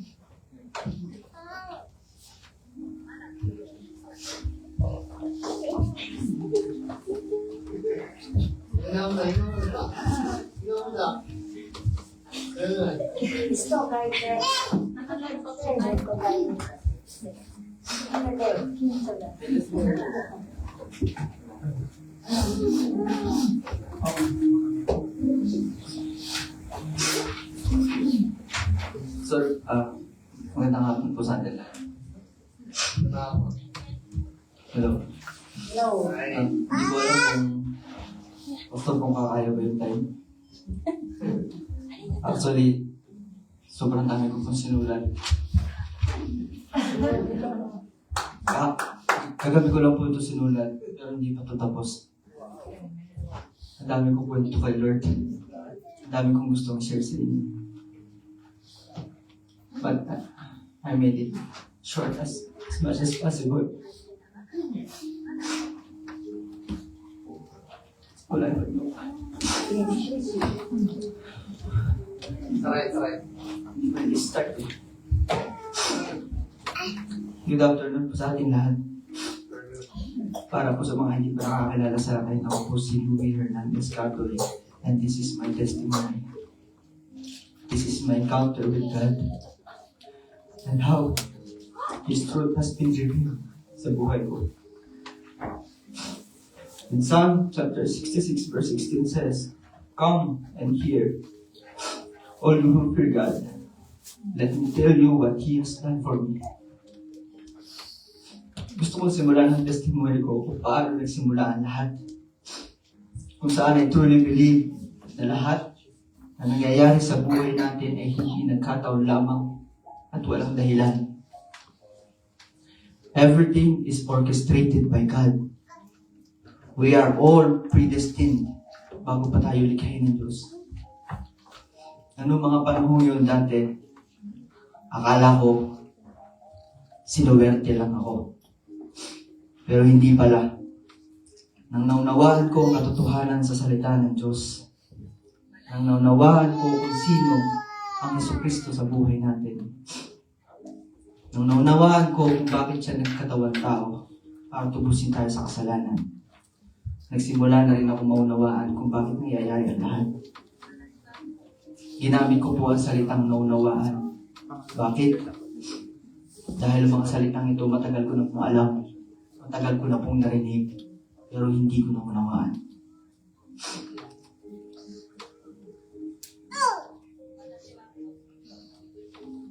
Nung naunawaan ko kung bakit namatay ang Panginoong Jesucristo sa krus ng Kalbaryo, nung naunawaan ko na siya yung una nagmahal sa atin,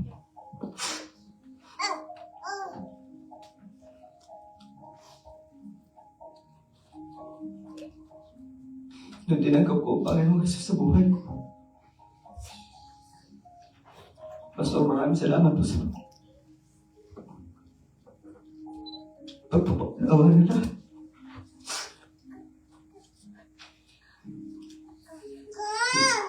Intro pa lang po yun. Hindi ako nakatapos ng pag-aaral dahil sa maraming dahilan. Isa na doon ang usual reason ng mga hindi nakakapagtapos. Financial problem. Panganay ako sa 10 magkakapatid. Year 2014, yung panganay na yun, tambay, walang trabaho, walang plano, walang direksyon ng buhay. Isang araw, usual day, tambay kami na kaibigan ko. May isang taga doon sa amin nagsabi, kayong dalawa pumunta na lang kayo sa munisipyo. May programa daw doon si Mayor, nagpapaalis papuntang Japan. Kami ng kasama ko, total wala naman kaming gagawin na araw na yun. Literal na pamasahe lang ang dala namin. Kahit resume o birth certificate, wala kaming dala. Trip lang. Wala din naman kaming gagawin. Pagdating namin doon, ang daming tao. Summer nun sa Pinas, kaya napakainit. Kaya yung orientation sa loob mismo ng office ni Mayor ginanap. Siguro nasa around 30 individuals yung mga nandun. Before the orientation, may pre-screening po. I-check muna ang height, ang weight, kung may tattoo ka ba, or merong major operation sa katawan. Kasi kung meron ka nun, hindi ka makakapunta ng Japan. Grabe. Pre-screening pa lang po, bagsak na ako. Okay naman ako sa height. Wala naman akong tattoo. Wala din ako major operation sa katawan. Pero bumagsak po ako sa weight. That time, sobrang payat ko po. Hindi ko makakalimutan. I was only 36 kilograms that time. Kailangan yata 40 kilograms to 45 para sa mga male. Sabi sa akin ng nurse, Kuya, bigyan ko po kayo ng application form. Magpataba muna po kayo. Then kapag okay na, mag-direct apply na lang po kayo sa mismong school. This application will prove na nag-under ko na kayo ng pre-screening. Di man lang ako nakaabot ng orientation. Pero that time, no hard feelings. Bakit? Kasi, totoo naman, napayat ako eh. Isa pa, trip lang yung pagpunta ko doon. Pero yung kasama ko nakapasok, after ng pre-screening ko, nakita ko na nakaupo sa harap ng malaking projector waiting for orientation. Nilapitan ko siya at sinabi ang nangyari. Ayaw niya na din sana tumuloy. Pero sabi ko, sayang. Sabi ko, hintayin kita. Sabay na tayo uwi. Lalabas na sana ako. Bigla akong naalala. Ang init nga para sa labas. So, nag-stay ako sa loob. Nandun ako sa pinakasulok. Nagsa-cellphone. At naghihintay matapos yung orientation. Nagsimula ang orientation, ako nasa likod, nagsa-cellphone, pero naririnig ko dinidiscuss sa kanila. Pinakita kung gaano kaganda ang Japan, yung sakura, yung snow, yung ramen, yung malaking sahod, at iba pa na nakaka-encourage sa isang Pilipino para magtrabaho sa Japan. Nang bigla na lang tumigil ang nagsasalita sa harapan at sinabi sa akin, "Sir, kasali po ba kayo dito?" Nabadal siguro siya kasi nakaseparate ako ng upuan, nagsasalpo lang ako sa likod. Sumagot ako, hindi po ako nakapasok. Hinihintay ko lang po yung kasama ko, mainit po kasi sa labas. Lumapit yung nurse na nag-interview sa akin doon sa nag-orient at siguro sinabi niya kung bakit ako hindi nakapasok sa pre-screening pa lang. Nang bigla na lang sinabi ng nasa harapan, "Sige, sama ka na lang dito. Doon ka na lang magpataba sa loob ng school habang nag-aaral." Immediately tumayo ako at nag-join sa kanila. Natapos sa orientation, yung last part, nagtanong sila, sino ang gusto tumuloy? Marami po ang hindi tumuloy. Sa kabila ng mga gandang pinakita tungkol sa Japan, kasi ang pag-aaral ng Nihongo, stay in po sa school. As in, Monday to Friday, nasa loob ka lang ng school para mag-aral. At isa pa, ang naging dahilan ng marami, yung mga lalaki kailangan magpakalbo. Ganun po ang patakaran nila, kaya maraming umatras. Ang dami nag-back out, pero kami ng kasama ko tumuloy. In fact, out of approximately 30 person, nung dumating ng tao na yun, 7 lang po kami tumuloy. To cut the long story short, nagpakalbo kami para kaming military cadet nun. Naka-white t-shirt, nakatuck-in, pumasok sa school. PNTC, Philippine Nippon Technical College. School na nakafocus lang sa Nihongo at iba't ibang skills like welding, machining, electronics, etc. It was October 2014 nung pumasok kami doon. Ang tawag sa amin is October batch. Kasi doon sa school na yon, kada buwan may pumapasok, kada buwan may dinideploy papunta ng Japan. 7 kami noon, yung taga doon sa bayan namin. Wala pang isang buwan, nag-quit yung 3. Nahirapan sila sa Nihongo. Which is, mahirap naman talaga mag-aral nun. Kasi ibang lingwahe na yun. So, 4 na lang kami natira. Sinipagan kong mag-aral nun. I gave my best, extra mile of effort. Di ako nawalan ng reviewer sa kamay. Basa dito, basa doon. Memorize dito, memorize doon. Sayang kasi yung opportunity. Di ba dapat hindi na ako kasali? Sinuwerte lang ako. After 3 months, final exam, basic Japanese exam. Pero that time, mahirap na yun para sa amin. Written and oral exam, 50-50%. 50% sa written, na purong Japanese, 50% sa oral exam. Which is, uupo ka sa harap mismo ng tunay na hapon sa unang pagkakataon.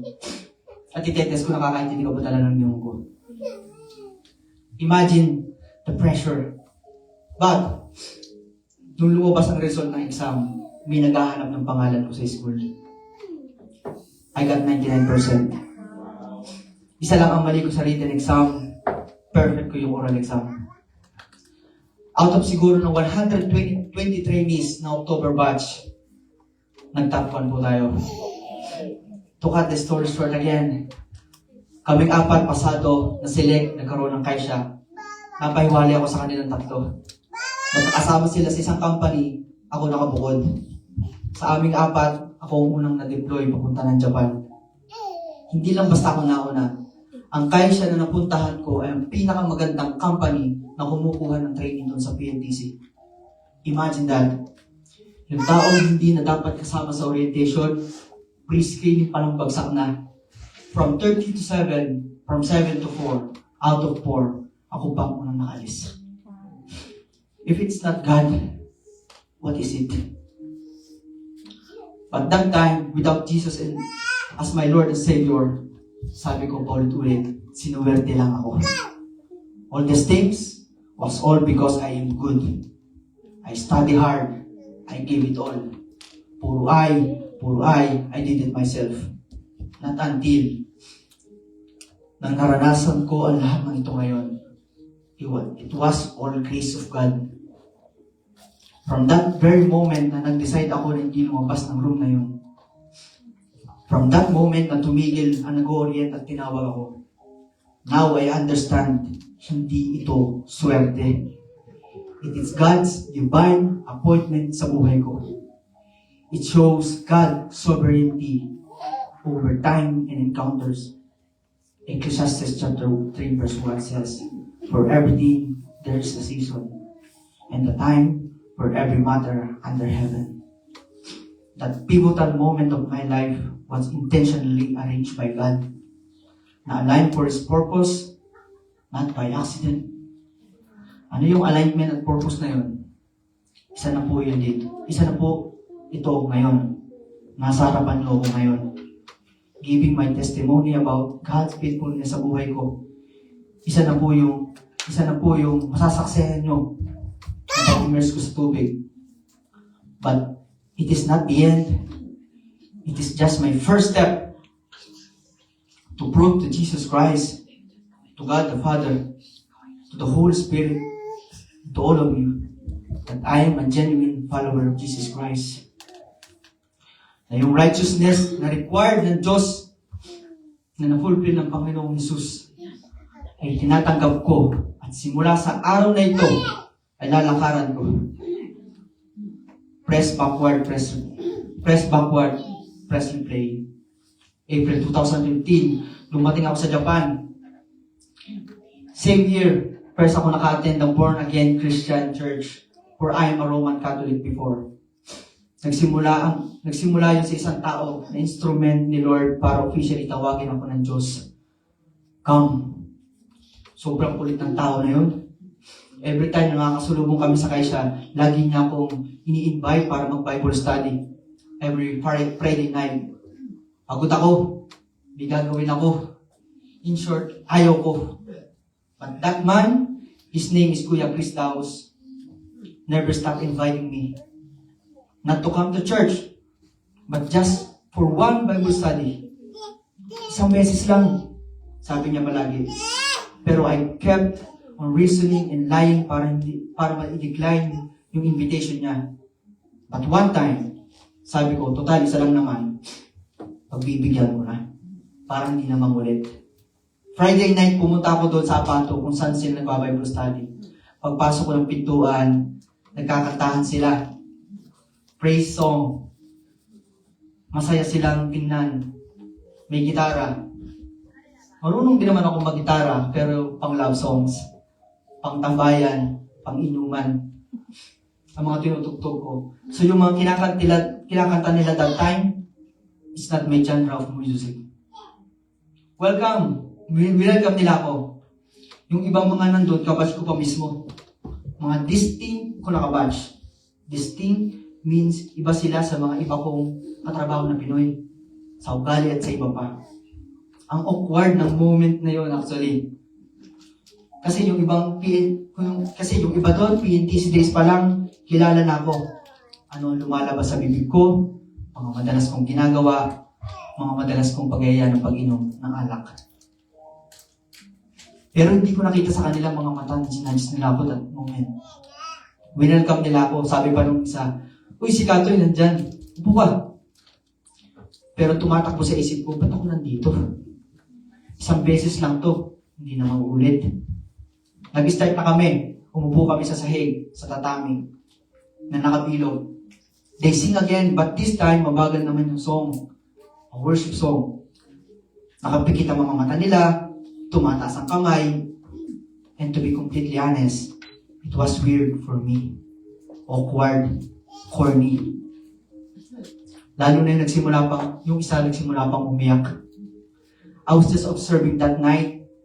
Actually, not just observing, deep inside my thoughts, I was judging them. Siguro, part na yun ng pagiging sin nature ng tao. People judge what we don't yet understand and what we feel unfamiliar. After that song, someone prayed. After that, kamustahan. At lalo siyang naging weird para sa akin. Tanungin ba naman ako, kamusta ka kapatid? Sa isip-isip ko, ano kamusta? Kamusta araw ko? Kamusta buhay ko? Love life ko ba? Be specific. Sabi ni Kuya Chris, bago tayo mag-start, short testimony muna tayo. May mga nag-testify. Nakikinig lang ako. Surprisingly, I was amazed sa kwento nila. I was listening, sabi ko sa sarili ko, ganito pala ang testimony. Kwento mo lang po anong ginawa sa ni Lord sa buhay mo, depende sa iyo kung sa araw lang na yon, sa buong week, o sa buong buhay mo mismo. Tapos bigla akong tinanong, ikaw brother, may gusto ka bang share? Sabi ko, wala, makikinig lang ako. Sabi ni Kuya, baka may gusto ka ipagpasalamat kay Lord. Kahit ano, lahat sila nakatitig sa akin. Hiyang-hiya ako. But yeah, nag-share ako. Since wala akong maisip, ang kinuwento ko ay yung chinel ko kanina. About to sa pagpasok ko, na hindi dapat ako kasali. Ba't ako nandito sa Japan? And yes, my first ever testimony is the same testimony at story na sinare ko kanina. But more than that, hindi ko na malayan pati pala ang personal kong buhay, struggles, ay naikwento ko na sa kanila. That moment, pagiging panganay, the responsibility on my shoulder and all. Hindi ko na malayan, umiiyak na pala ako. I'm supposed to be a short story and share yung testimony. Napakahaba at ang dami kong sinabi. Pero walang kumigil sa akin. They were all listening to my story. That was the first time I shared things to group of people na hindi ko naman personal na mga kilala. Tapos umiiyak pa. Para akong nasirang dam. Walang makapigil sa pagragasa ng tubig. Tuloy-tuloy ang kwento. Tuloy-tuloy ang luha. After ng sharing ko, they lay hands on me and prayed. That was the first time na may nag-pray sa akin. Na-aware ako. I heard about the good news for the first time. About this God that became a man and died for my sin. I heard that for the first time and understand it. After ng Bible study, umuwi ako sa Apato. I had this realization na grabe, ganun pala kasarap ang pakiramdam na mabitawan sa unang pagkakataon ang mga bagay na dala-dala mo sa loob na hindi ka aware na meron ka pala nun. Na kaya pala, it feels heavy inside but emptiness at the same time. Kasi punong-puno ako ng burden, worries, anxieties, pressure. Na nung nabitawan ko yun, nag-create yun ng space sa puso ko. Then I heard the word of God. John chapter 1 verse 1 says, In the beginning was the Word, and the Word was with God, and the Word was God, referring to Jesus. Jesus Christ came in that moment when I empty myself. The moment I unload those unnecessary baggage in my heart. Kaya pala, kahit naririnig ko na dati sa simbahan, hindi nagsisingin. Kasi walang space. Kailangan ko lang palang empty. And emptying is not losing yourself, everyone. It is making room for God. After Bible study, na ayaw kong puntahan, naging way ni Lord to say again, come. Kasi looking forward ako na mag-Sunday. Sabi ko kay Kuya Chris, Kuya, sama ako sa Sunday ha. Kasi na-curious ako bigla. Bigla ako nag-crave sa presence ng Diyos na naramdaman ko nung araw na yun. Kaya gusto kong mag-church kung saan sila nag-church. Gusto kong pumunta kung saan sila pumupunta. Gusto kong marinig mismo ng mga tenga ko kung saan nila naririnig ang mga salitang ito. At yun ang naging turning point ng buhay ko. Started knowing more about Jesus Christ. Naging regular attendee ako ng church. One of the youth club. Nagpa-mentor. pumasok sa music ministry, dance ministry, sumama din ako minsan sa outreach ng pastor namin. Pumupunta kami sa ibang lugar, sa malalayong lugar na walang church, na may mga believer. Every Sunday, after service, ginagawa namin yun ni Pastor dati. I was on fire. Uhaw na uhaw to serve the Lord. Bago pa eh. Not until something happened. I fell in love with someone na nasa church. Una pa lang, aware na kami na pareho na mali. Against ang lahat, kaya pareho kami nawala sa church. The desire of the flesh. The desire of the flesh is wanting what feels good now, even when it contradicts the God's truth. It always pulls us away from God's will when they are not submitted to the Spirit. At yun nga nangyari sa akin. Nawala ako sa church hanggang sa natapos ang kontra ko as a trainee 3 years, di na ako nakabalik. Umuwi ako ng Pinas, balik sa dating gawin. Walang church, walang ministry, malayo ako sa presence ni Lord. Nasabi ko na malayo ako dahil na-experience ko kung anong pakiramdam ng malapit. Zut to wala. I knew and understand about the gospel. Pero gaya ng sabi ni Pastor, may mga Christian na tumatanggap ng katotohanan ng salita ng Diyos pero nananatili sa dating buhay nila. Walang transition na nangyari. Nabaptize din ako dati, pero nabasa lang. Pero my faith still there.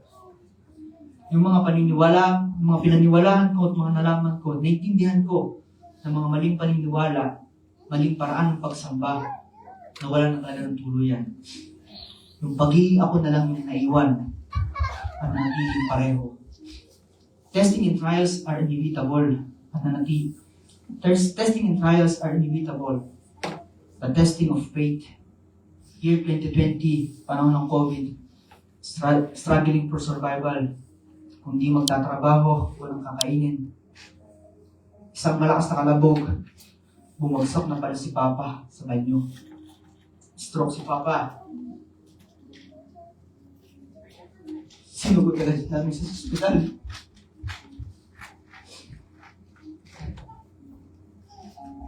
Buhay-buhay ko siya nun para sa akin sa sasakyan. Pagdating namin sa ospital, bawal pumasok. Bawal pumasok sa loob kasi COVID. May social distancing. Kundi pasyente lang. Sobrang kibishi ng Pinas that time. Naiwan ako sa labas ng ospital. Umupo ako sa tabi ng asada. Hindi ko namalayan. Sinugod ko yung papa ko sa ospital. Walang pala ako sa chinelas.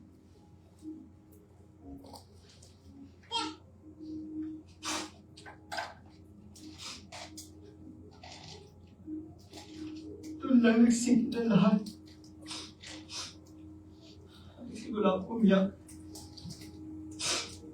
Parang ako pulog sa labas ng ospital.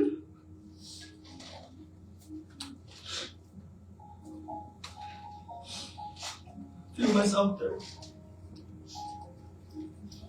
just few months after, my brother died. Kinuha niya sa sarili ng buhay.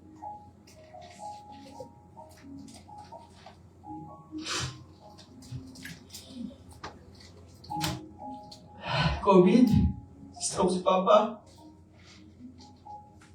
Nawalan ako ng kapatid. Wala din ako sa church.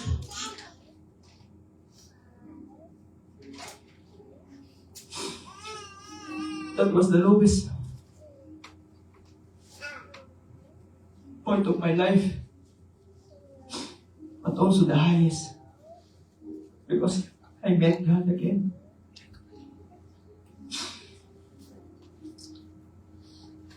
Sobrang sakit po, makita mo yung kapatid mo mismo. Sarili mo mga mata. Nakadila. Pero wala nang buhay.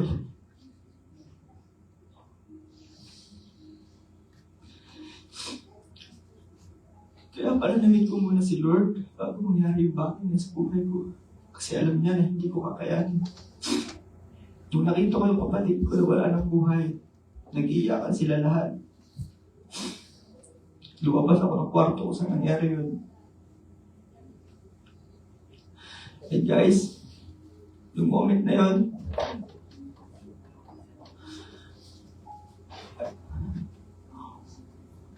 I sing a worship song.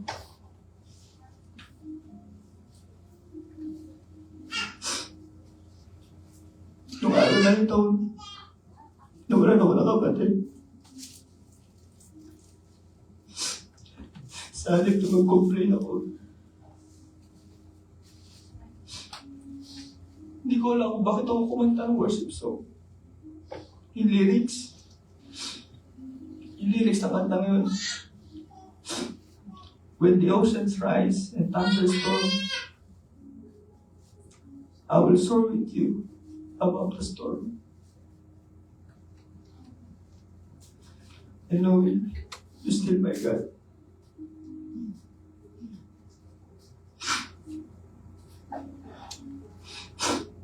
Huwag ka na magpuli sa Panginoon kapag sobrang saya mo. Pag wala kang problema, kapag may pera ka, maganda yung love life mo, maganda yung buhay mo. Pero yung araw na matay yung kapatid ko, nag-worship ko kay Lord. That was the best worship in my life.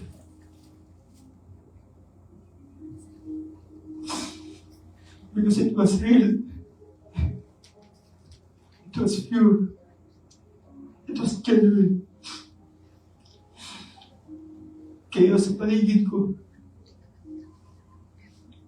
Nakikita ko kapatid ko binubuhat nila. And I kept on singing, and I kept on singing. Praise be to God. Lord, salamat sa 20 years na pinahiram mo sa kapatid ko. Salamat binigyan mo ko ng kapatid. I never asked God why it happened. Dahil may pinaniwalaan ako before that. And that God gives. And also God takes away. Pagbalik ko dito sa Japan, muntik na mangyari sa akin. Ang pareho bagay. Sobrang bigat ang responsibility. Gusto ko na rin mawala. Pero hindi ko na makaya kasi.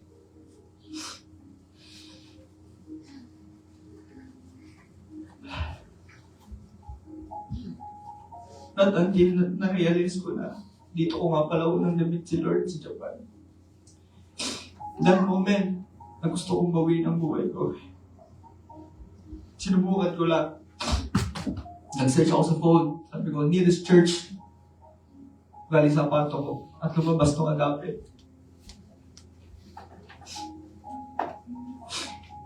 That same day, sinerch ko, lumabas ang Agape, nag-message ako, bukas po ba kayo ngayon? Sabi niya, oh, bukas kami. That same day, gusto ko gawin ang buhay ko. I came to this place, May 25, 2025.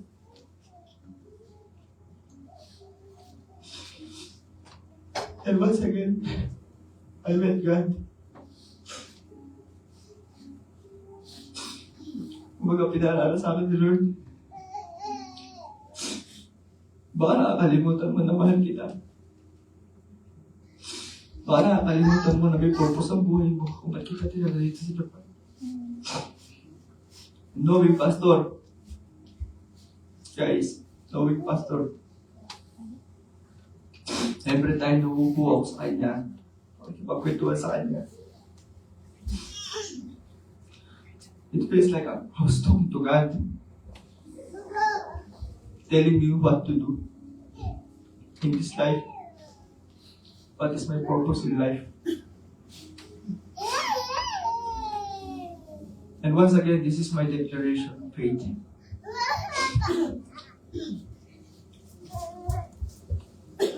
At lahat ng bagay sinusuko sa Panginoong Isus. Kasama na rin po ang binigay niya sa akin, yung free will. Yung free will na yun, ibinabalik ko sa Diyos. And now, it's God's will. All praises and glory to God.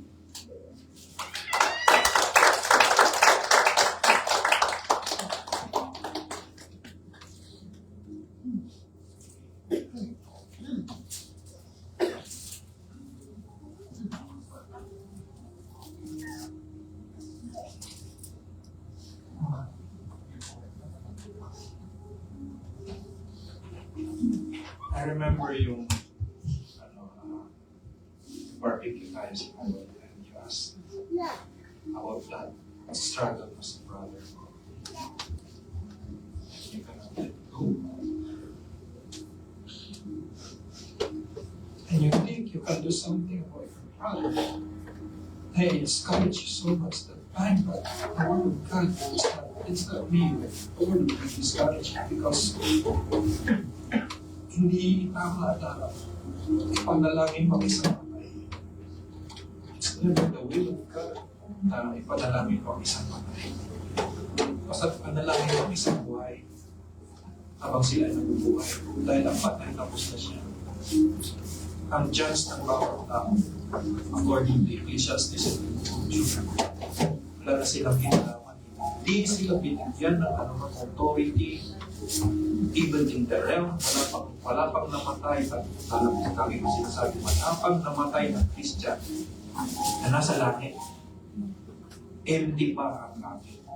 Lahat tayo naghihintay sa pagbabalik ng Panginoon sa Kristo. Wala pang namatay na makasalanan na pinaparusahan sa impyerno. Lahat naghihintay ng kaparusahan. Ang chance natin ay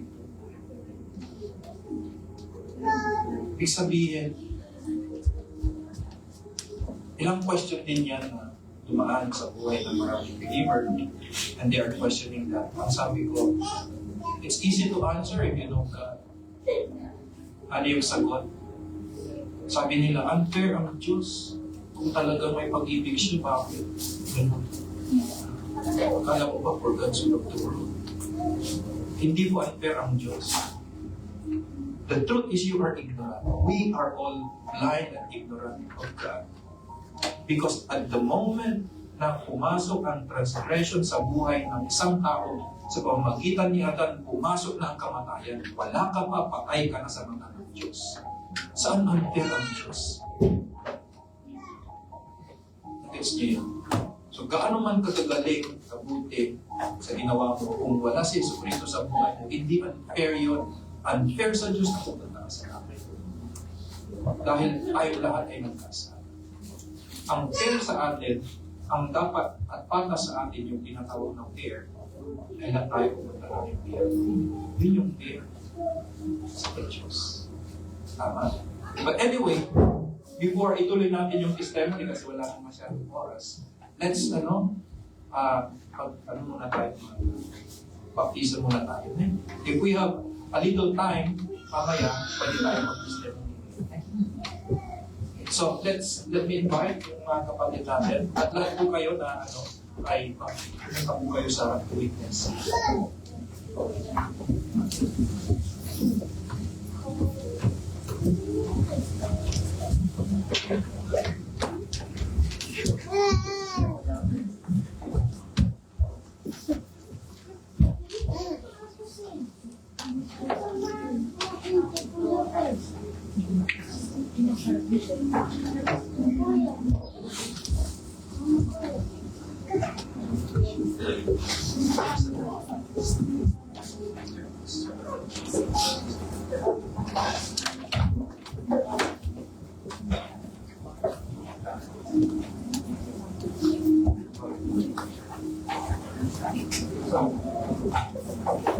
Bilisan natin at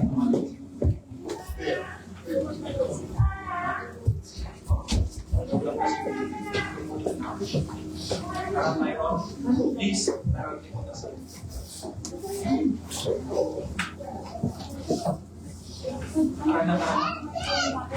tayo ay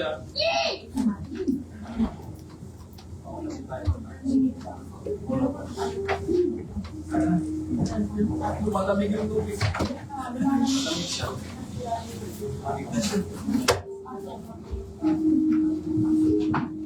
Prepare na yung ano. Kaya kami talaga.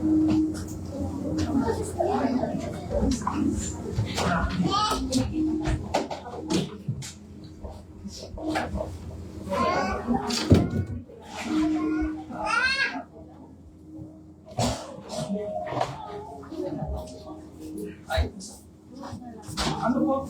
Okay lang. Sumasok po kayo. Malamig lang. Paki-switch yung heater sa yung 先生、すいませんでした。せっかくのせんべい式、風邪ひいた。もう出てる。よかった。ごめんなさい、ごめんなさい。はい。Paki-switch po yung heater doon sa nandyan yung gas. Sisi, arigatou gozaimasu. Uminit po dito. チェックしてあげてください。 So, ay nako. Hindi, malamig ka. Huwag ka na dito ka lalamig ka sa bigay. So, ano po ha? Dito, medyo lumiinit na sa paglulog. Mainit pa, check mo nga yung mainit. Switch ko yung heater. Okay, Tyron. Ano yung Francis Tyron. Brother Tyron na lang. Isiyama. Okay. Sino na si Jesus Christ ako? My Lord. Father. Siya lang. Ano na?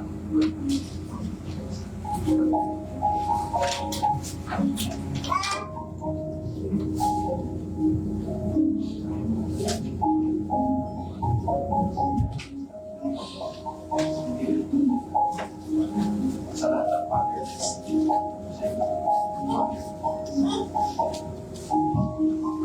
Tyron Isiyama. Sa pananampalataya mo sa ating Panginoong Jesucristo at sa bagong buhay na tinanggap mo sa Kanya ay pinabautismo sa pangalan ng Ama, Anak, Espiritu Santo.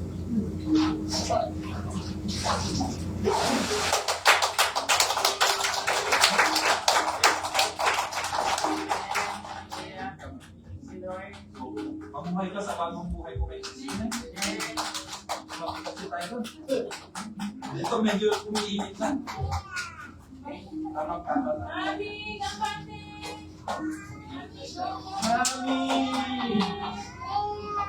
Mami Bea. Bea, di siya. Sino na ngayon si Jesus sa buhay?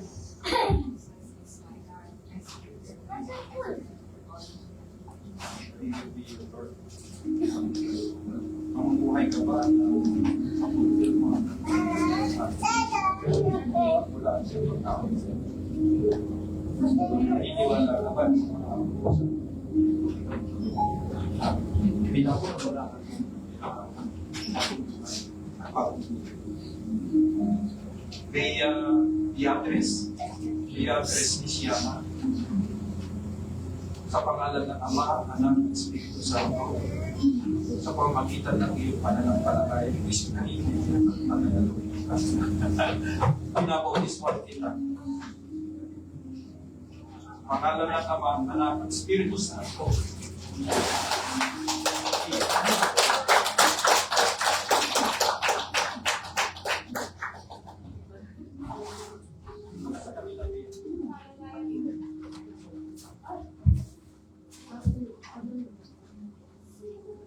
Sino pa? Yung dalawa. Okay lang daw kayo.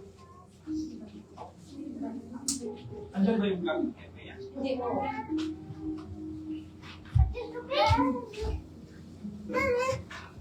Medyo init na.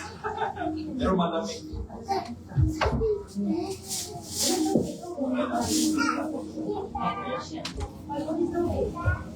Okay, okay. Okay, ilan? Yung pangalan ko, Louis Hernandez. Hernandez. Tapos, Brother Louis Hernandez ka. Gusto ka si Jesus. Lord, this is my Savior. He's the one.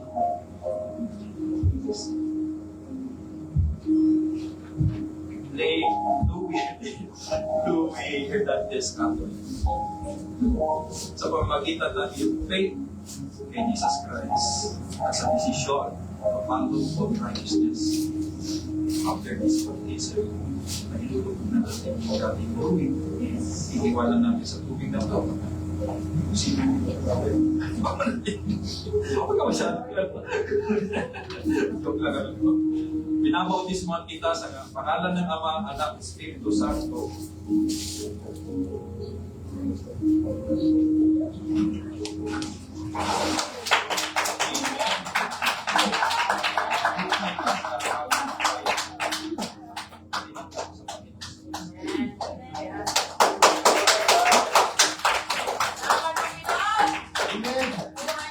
Next, testimony ka mamaya.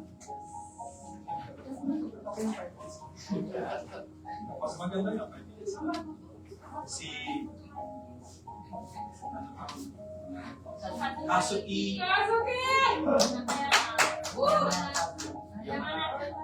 Yamanaka. Sino na si Jesus?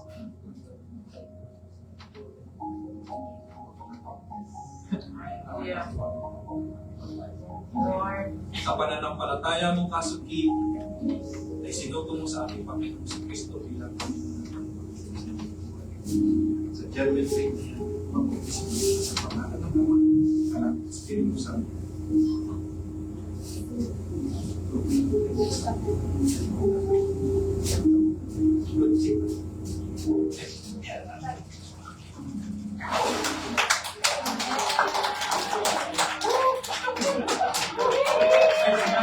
Mamuhay ka sa bagong buhay mo kay Kristo niya.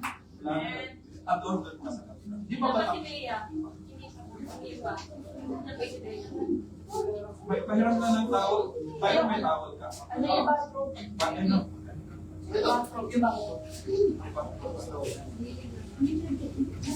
Baka pwede kayong dalawa dyan. Si ano? Pangalan nito? Castillo. Parang gusto ko na mamigo dito. Miinit na eh. Jan Castillo. Jan Ronald Castillo. Sino na si Jesus na yan? What's that mean?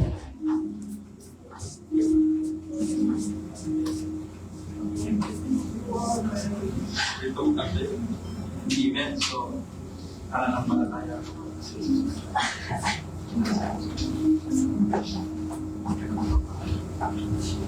Pwede pa.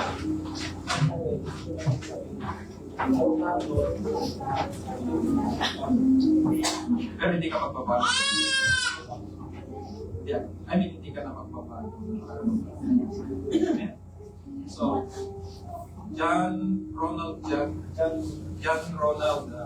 Palapa Castillo, I baptize you in the name of the Father, the Son, and the Spirit.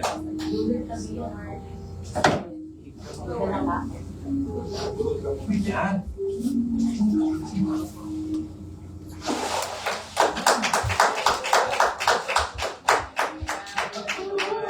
Buhay ka sa bagong buhay. Praise God. So, yun ay magpapatunay nila na genuine yung kanilang pananampalataya. So, baptism is the evidence, hindi ito fake na. Hindi kayo ninyo pinipake. You have heard the Word of God. At yung Word of God hindi na-equalize na ito. Ay fulfill ng Diyos ang kanyang pangako. But you have to fulfill all righteousness for His life. And then goodness of life. Meron tayo. Amen? So, lahat po tayo makakaupo muna at may sarado muna natin ito. Okay, makakabalik muna tayo sa ating upuan habang sila ay nagbibihis.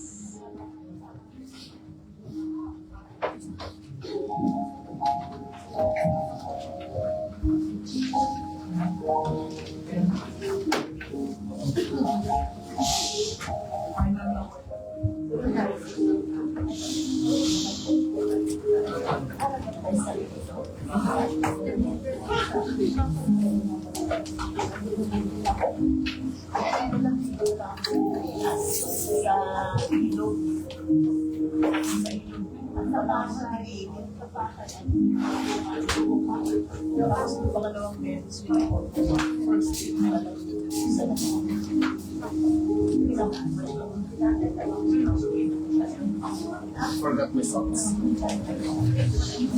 517.